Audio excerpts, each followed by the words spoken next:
Good morning everyone and welcome to my class of mathematics, my maths, my methods. Class 12 में आज हम करने वाले हैं डिफरेंशियल इक्वेशन एक्सरसाइज 9.4 जो लास्ट क्लास में पेंडिंग थी, उसका थोड़ा सा 2-4 क्वेश्चन बाकी है। आज हम उसको कंप्लीट करेंगे और उससे आगे नेक्स्ट कंटिन्यू करेंगे। So now we are starting the exercise 9.4 differential equation exercise 9.4 इसमें से हम क्वेश्चन कर चुके थे, आई थिंक 18th और 19th तक क्वेश्चन इसके कर चुके थे। उससे आगे चलते हैं क्वेश्चन नंबर 20th की तरफ। क्वेश्चन नंबर 20th क्या है? ये कहता है in a bank principal increases continuously at the rate of r%। एक बैंक में जो प्रिंसिपल है वो r% की रेट पे इंक्रीज हो रहा है। Find the value of r if ₹100 double itself in 10 years। 10 साल में 100 रुपीज डबल हो जाते हैं तो r कितना होगा? रेट ऑफ इंटरेस्ट क्या होगा? Value of log 2 to the base e is given as 0.6931। let p is the principal, then according to question ये कहता है principal increases continuously at the rate of r%। Principal increase हो रहा है means principal में change हो रहा है। Change in principle means dp upon with time, time के रिस्पेक्ट में जैसे जैसे टाइम बढ़ेगा प्रिंसिपल उसका इंक्रीज होता जाएगा। ठीक है, principal increases continuously at the rate of r% per year. At the rate of r%, किसका r%? जो प्रिंसिपल था उसका r% ऑफ p। ओरिजिनली जो प्रिंसिपल था उसका r% इंक्रीज हो रहा है per year. Find the value of r if ₹100 double itself in 10 years। Starting में 100 रुपीज थे, इनिशियली उसके रुपीज मान लो 100 है, 10 साल बाद वो डबल हो जाते हैं तो r की वैल्यू क्या होगी? let p is the principal, then rate of change of principal is given as r% of p। we can write it as dp upon dt, it is equals to r% means r by 100 of p means multiply p। यहां से r की value find out करनी है means हमें differential खत्म करना पड़ेगा। r find करने के लिए कोई भी इस फंक्शन में से किसी भी एक टर्म की वैल्यू फाइंड करें तो डिफरेंशियल एलिमिनेट करना पड़ेगा। उसके लिए इंटीग्रेट करेंगे और इंटीग्रेट करने के लिए वेरिएबल सेपरेट करते हैं। p को एक तरफ रखते हैं, p को एक तरफ। ये dp है, इस p को इधर लाते हैं। So we find dp upon p is equals to r by 100 into dt। integrating both sides, on integrating we find 1 upon p dp, it is equals to r upon 100 1 into में dt with respect to t होगा right side। so this is 1 upon p, integration is log of p is equals to r upon 100 and 1 का integration t plus constant of integration c। Now initially उसका जो principal है वो कितना था? 100 rupees था। Initial condition लगाते हैं। इनिशियली मींस जब उसने सबमिट कराए, इनिशियली टाइम कितना होगा? जब वो चीज स्टार्ट हुई है, स्टार्ट होने से पहले time is 0। Initially t is equals to 0 and the principal is 100 rupees। यही गिवन है। so we find put the value of p log of 100 it is equals to t की वैल्यू 0 पुट अप करेंगे तो 0 plus c। put this value in equation number 1, put in equation number 1। so we find log of p is equals to r upon 100 t plus c की value क्या है? log of 100। ये taking the terms of logarithm on same side, logarithm की terms हम same side लेते हैं। so we find log of p और इधर आएगा तो माइनस हो जाएगा log of 100 it is equals to r upon 100 into t।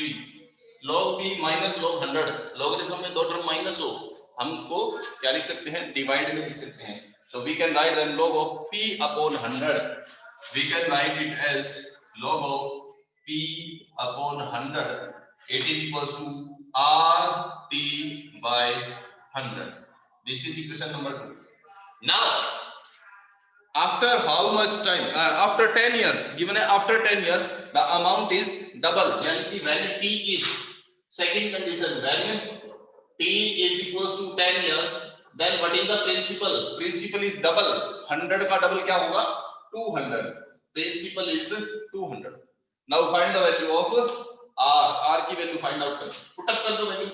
So we get log of p means 200 upon 100, it is equals to r into t. t कितना है? 10. 10 upon 100 into r. Double zero will got cancel. log of 2, यहाँ single zero, ये cancel हो जाएगा. So we got log of 2 is equals to 1 upon 10 into r. और log 2 की value क्या है? क्वेश्चन में गिवन है. log 2 is given as 0.693 and 1. log 2 is 0.6931. यहां से हम 10 को मल्टीप्लाई कर देंगे, it is equals to r. So we got r is equal to 6.931% और 6.93 भी लिख सकते हैं, डेसिमल में 2 डिजिट तक ले लो, 3 डिजिट तक ले लो. This is the value of r.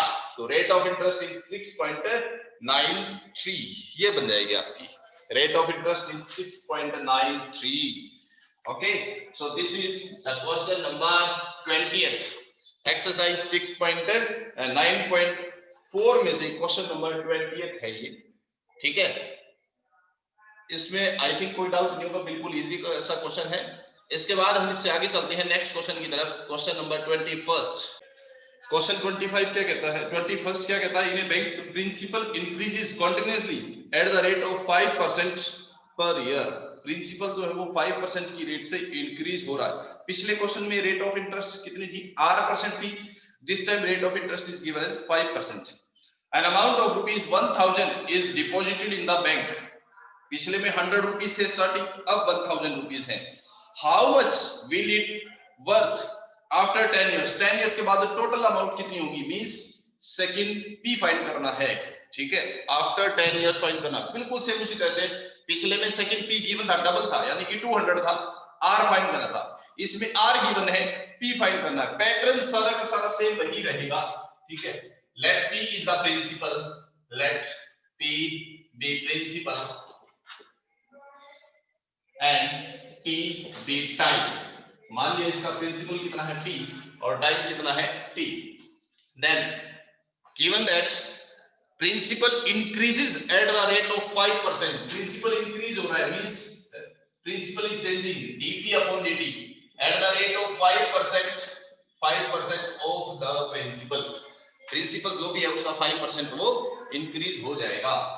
This implies dp upon dt is equals to 5 upon 100 of p.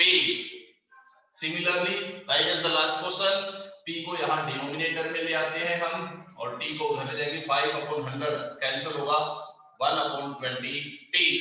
Integrating by both side, we get 1 upon p dp is equals to 1 upon 20 into t dt. Sorry, it is dt, not t.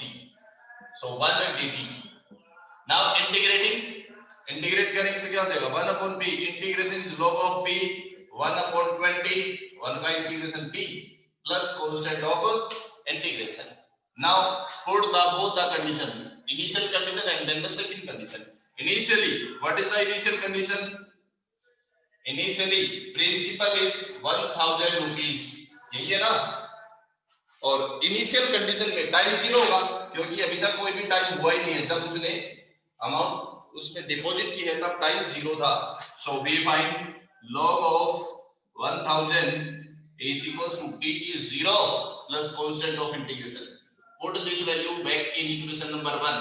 So we find that log of p is equals to 1 upon 20t plus constant of integration c, which is log of 1000. log 1000 को left ले लेते हैं. Same process है सारा जो last question में हमने किया था. So now log of p minus log of 1000, it is equals to 1 upon 20 into t. Means we can write it as log of p upon 1000 is equals to 1/20 into t. Put up the second condition. Second condition में क्या है? Find the time. How much the amount will work after 10 years. After 10 years उसकी amount क्या हो जाएगी? When t is equals to, when time is 10 years, then what will happen? Log of p upon 1000 is equals to 1/20 into 10. It will be 1/2. Log of p upon 1000 is equals to 1/2. 1/2 can be written as 0.5. It can be written as 0.5. यहां से p की value find करनी है तो logarithm को remove करना पड़ेगा, और लॉगरिथम को रिमूव करने के लिए taking exponential on both side. So we find logarithm से एक्सपोनेंशियल कैंसिल आउट होगा, तो p upon 1000 is equals to e to the power 0.5. p is equals to 1000 into e to the power 0.5. This is the value of principal after 10 years. In this question, log of e power 0.5 is given. What is it? It is 1.648. ये given है. 1000 से multiply करेंगे then the principal p will be 1648 rupees. This will be the amount. Principal जो है वो increase होके 1648 इतना बन जाएगा. सेम पिछले क्वेश्चन की तरह से, बस थोड़ा सा चेंज है. उसमें r पूछा गया था, p गिवन था. यहाँ p पूछा गया है, r गिवन है. So this is the question 21. Now we are going to the next question, that is question number 22. Next one, question 22 is, in a culture the bacteria count is 1 lakh. किसी एक habitat में, किसी एक culture में, किसी एक जगह पे बैक्टीरिया जो है वो स्टार्टिंग में 1 लाख दे रखा है. The number is increase by 10% in 2 hours. 2 घंटे में 10% इंक्रीज होता है. In how many hour will the count reach 2 lakh. कितने टाइम बाद ये काउंट 2 लाख हो जाएगा? If the rate of growth of bacteria is proportional to the number present. Rate of growth of bacteria, rate of growth means change of bacteria is proportional to number present. हम मान लेते हैं let number of bacteria present is equals to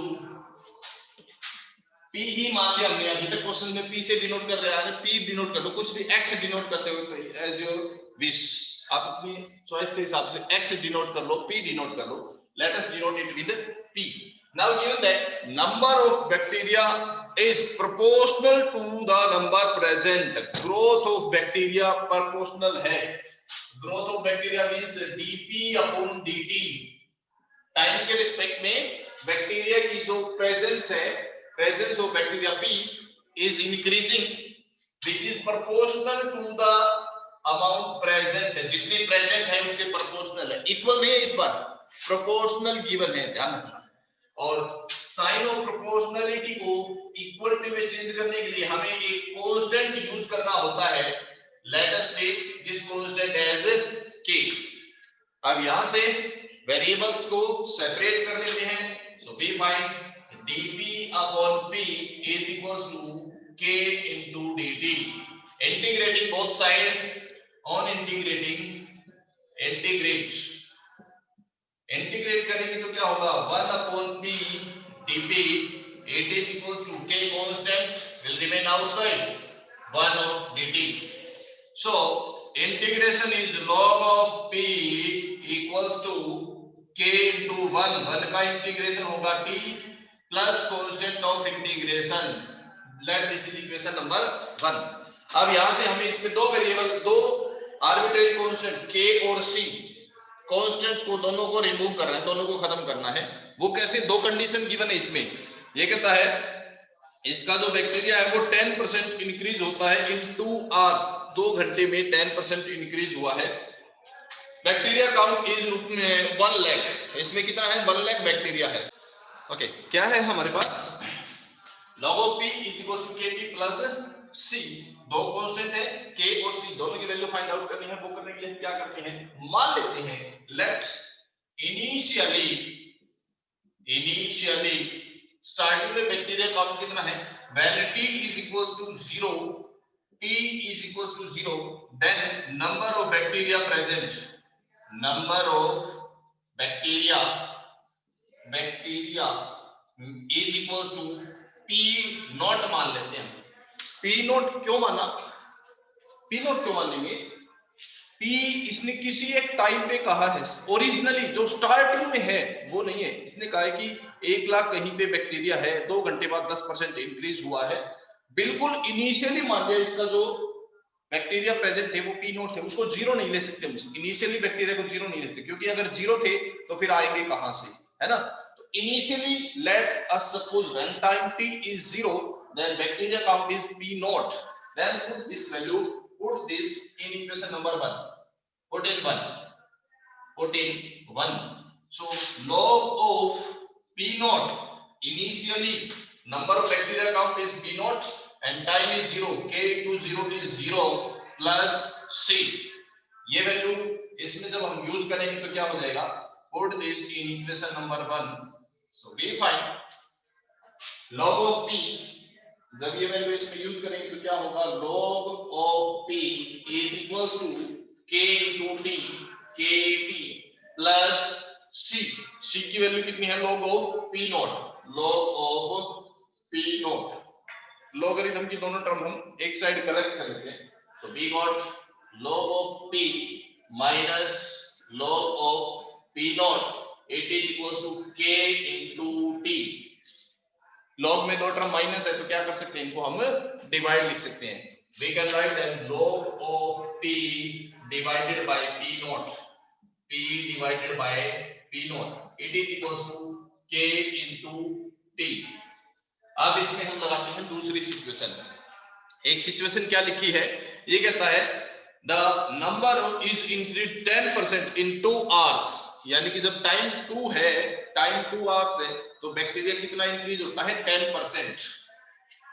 when t is equals to 2, then p कितना होगा?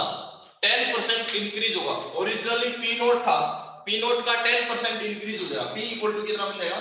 p not का 10% increase plus 10/100 of p not, ये बन जाएगा.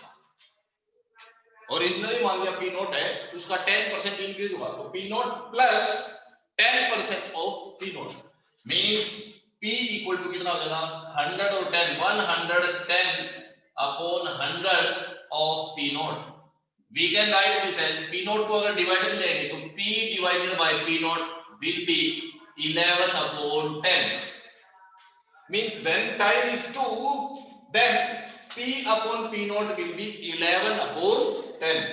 So we find log of p naught upon p की जगह पे 11 upon 10 होगा. It is equals to time is 2 into k.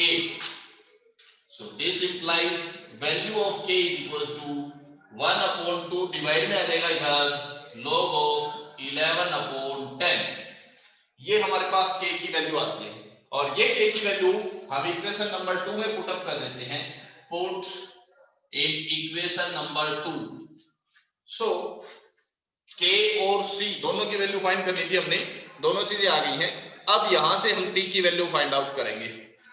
So we find log of p upon p naught, it is equals to k की value है 1 upon 2 log of 11 upon 10 and it is multiplied with t.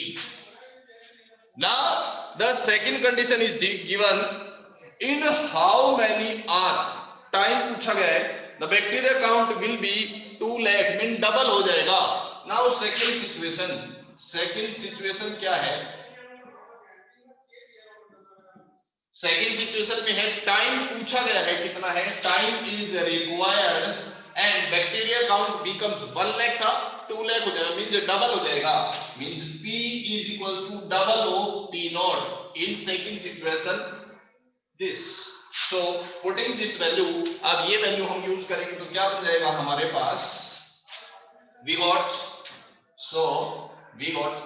log of p किसके equal हो जाएगा? 2p नॉट divided by p naught 1 upon 2 log of 11 by 10 into T, तो यहां से T की वैल्यू आ जाएगी हमारे पास, ये पी नॉट से पी नॉट कैंसिल, log 2 बचेगा, इसको इधर ले आते हैं, जब ये इधर आएगा तो 2 आ जाएगा मल्टीप्लाई में, log of 2 divided by log of 11 upon 10, this is equals to the time t। अब log 2 और log 11 upon 10 की अगर वैल्यू गिवन हो तो पुट अप कर देंगे, otherwise this will be the time. इतने टाइम के बाद बैक्टीरिया काउंट जो है वो 1 लाख से 2 लाख हो जाएगा। स्टार्टिंग में अगर बैक्टीरिया काउंट किसी टाइम पे 1 लाख है, उसके 2 घंटे बाद 10% इंक्रीज होता है, तो डबल कितने टाइम में होगा, ये 2 लाख कितने टाइम में होगा, तो bacteria count will be 2 lakh in this much time, इतने टाइम के बाद वो डबल हो जाएगा, 2 लाख हो जाएगा। So this is the question number 22। Now we are going to the next question which is 23। Question number 23 is the general solution of the differential equation. Differential equation is given as dy upon dx equals to e to the power x plus y. This is the differential equation.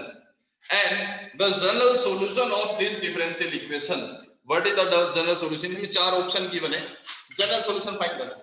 General solution find करने के लिए इसका differential खत्म करेंगे, और differential खत्म करने के लिए वेरिएबल्स को सेपरेट करना होगा।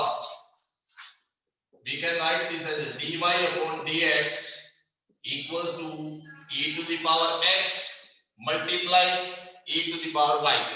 e to the power x plus y को हम लिख सकते हैं e to the power x multiply e to the power y। तो dy और dx को वन साइड कलेक्ट कर लेते हैं, ये dy है, यहां से e to the power एक तरफ आ जाएगा and e power x into this dx। We can integrate both side, on integrating integrate both side, integrate करेंगे तो क्या होगा, dy e to the power denominator है, इसको हम e to the power minus y लिख सकते हैं, and this is e to the power x dx। integrating both side, e to the power minus y same divided by coefficient of y equals to e to the power x plus constant of integration, or minus e to the power minus y equals to e to the power x plus c। ये इसका general solution होता है। But फिर भी इसमें देखते हैं option MCQ type है, कौन सा ऑप्शन मैच होता है। यहां से e to the power x और y एक ही तरफ कलेक्ट कर रखे हैं, तो हम इसको उधर ले जाते हैं, क्या बनेगा, e to the power x था, ये राइट साइड जाएगा plus e to the power minus y, constant को लेफ्ट साइड लेंगे माइनस। अब अकेला जब कांस्टेंट होता है तो आप उसको माइनस लिख दो, प्लस लिख दो, आप उसको लॉगरिथम में लिख सकते हो, एक्सपोनेंशियल में, रिक्वायरमेंट के हिसाब से मॉडिफाई कर सकते हैं। तो इसको हम प्लस लिख सकते हैं, और e to the power x plus e to the power minus y, it can be written as constant c1। क्या मान लिया, स्टार्टिंग में c1 था, now it is constant c, minus c1 को प्लस c लिख दिया आपने, तो ये इसका जनरल सॉल्यूशन बन जाएगा। This is the question number 23। इसका ऑप्शन हो जाएगा A option, answer right answer is a part is right answer. MCQ type है तो ये इसका राइट आंसर हो जाएगा। So this is the question 23। इसके साथ हमारी ये एक्सरसाइज 9.4 कंप्लीट होती है। नेक्स्ट जो क्लास होगी उसमें हम इससे आगे कंटिन्यू करेंगे। आज के लिए हम इतना ही करें क्योंकि बहुत ज्यादा टाइम नहीं है, आगे स्टार्ट करेंगे तो भी कुछ नहीं हो पाएगा। आज के लिए इतना ही। Thank you very much and have a nice day. Bye bye.